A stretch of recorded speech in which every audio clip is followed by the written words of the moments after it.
And just talking a little bit about the stories that we tell ourselves. Like, how many times when you first got into sales, when you pick up the phone and you go, right before you do it, you're like about to dial and you go, it's about dinner time in Florida. We're 3 hours ahead. I probably shouldn't call them right now because they're going to get mad about eating dinner time. Right. Like, we create these false stories in our heads that give us, because our brain is our own worst enemy, our brain is coming up with all these stories telling us why we shouldn't do something.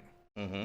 You know what I mean? Like, don't do that video. That person's going to think you're a moron for that. Don't do that video. You're going to have controversy. People are going to hate you. People are not going to like you.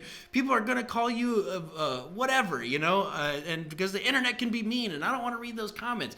All these things go on in our head like all the time, and we really need to understand what they're saying to us, but recognize that it's just a story and it's not real, it's false, and that you're either going to be sold by yourself on why not to do something, or you can recognize it and retrain and program your brain to say, hey, I don't care what you're saying, brain.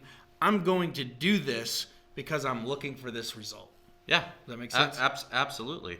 And part of that is, something that I've learned, and it's not something that you can shift overnight, but getting to a point where your happiness is no longer validated, or your validation is not what's dictating your happiness. Right. And your happiness is not something that is manifested onto you by the rest of the world, or the fear that you may, that you don't want the rest of the world to judge you a certain way. Yeah. Or, things like that. And it's really insane. And it's something that you have to be aware of. And you really, especially if you're running a business, you have to constantly check yourself before you wreck yourself. You see what I did there? I do. I like that. From the wise words of Ice Cube. He is absolutely right, though, right?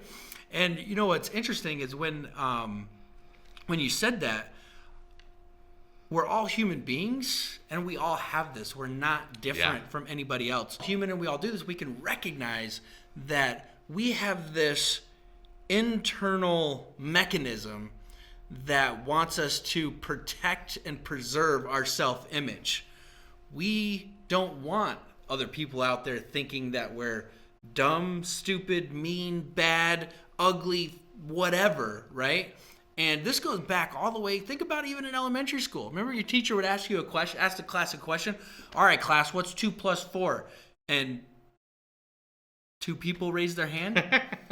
And everybody but the 2 dumb kids in the back of the class, didn't know the answer, but everybody else knew the answer, but only 2 of them raised their hands. Why does everybody else not raise their hand? Think about when last time you were at a seminar with hundreds of people, and the speaker got up and said, how many of you, want to make $1 million? Like 5 people raise their hand. Like, no, the whole room does. That's why they're there.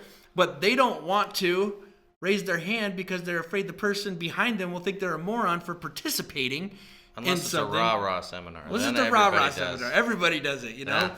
But think about the last time someone asked you a question and you didn't raise your hand because you didn't want to be wrong in front of other people.